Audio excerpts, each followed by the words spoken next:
Assalamu alaikum.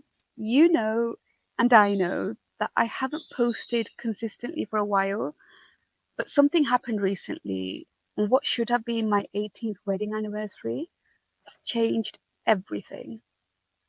He hurt me and he strangled me, and not in some metaphorical way, I mean literally. And it nearly killed me.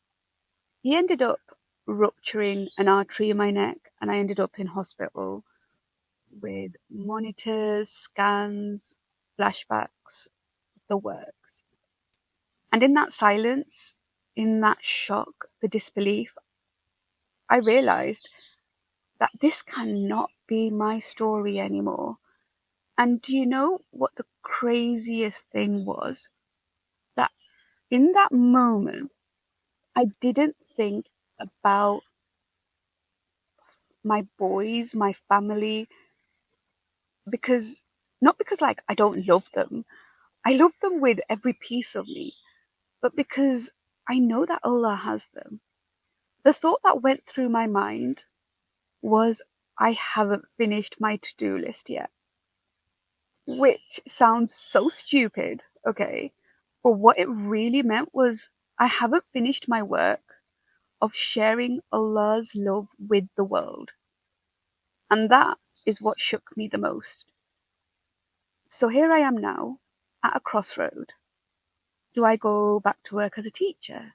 Do I make this my business? Like my business actually work? Or do I just leave it all and simply be?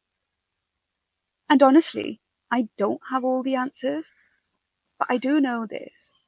I can still do all of it. Not because of, in spite of everything that's happened, but because I'm still here. I was choked. I was silenced. I'm still breathing. I'm still creating.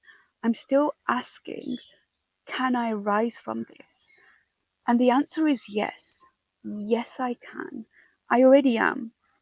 Every time I speak, even if it's just a whisper, every time I write, I build or show up for myself, I prove He didn't win. And not just show up for myself, I show up for Allah too. And I don't need to be fully healed to begin again. I just need to believe that my worth lies with Allah, right here, right now. And yes, some days I shake. Some days all I manage is to just keep going or pray a quiet dua. But that's not weakness. That was resilience. And that's what resilience with Allah looks like. And it's more powerful than any mask, than any performance, any validation this world could ask for or this world could offer. I was hurt, but I'm not broken. I was silenced, but I was not erased. I'm still here. The girl Allah never left, and the woman is now rising. And the truth? Maybe Allah had to let it get that far. Maybe I had to be literally silenced to finally understand something I've been running away from years. That this voice I have isn't mine to hide. That this message, this truth, isn't just for me. And on the Friday before it happened, I remember whispering through tears to Allah, Ya Allah, what more signs do I need from you to leave this man? And then Sunday came, the pain, the rupture, the hospital, everything, but also the clarity. Sometimes the answer hurts, but it's also the beginning of your freedom. Not just freedom from a person, but freedom from the cycle, from the gaslighting, from the shrinking. I used to shrink my faith, shrink my power, make it soft, make it digestible, and safe for everyone else. But I don't want to live like that anymore. Because my power It was never in the performance, it was always in my faith. And the moment I stopped depending on people, the moment I turned fully back to Allah, that's when I started moving again. No one could get between us, not anymore. And that changed everything. So if you're wondering, why is she still posting? Why is she still showing up? Here is why. Because these next 3 months are going to be critical. Like, I'm on blood thinners. And if a clot forms, it could be life threatening. I can't just strain myself physically, I have to protect myself mentally too.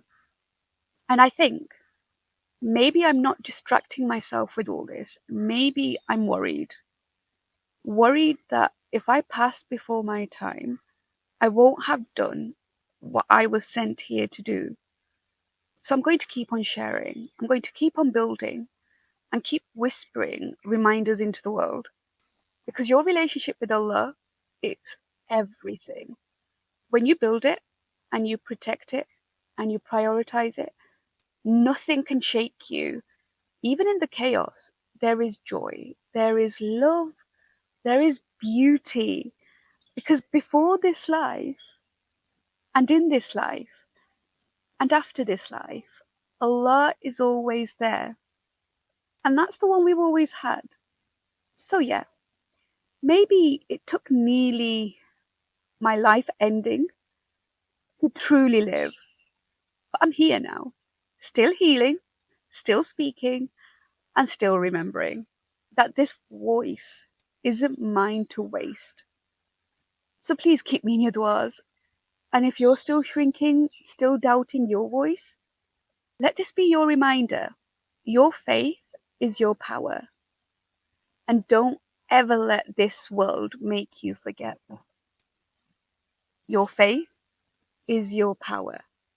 Don't ever let this world make you forget that.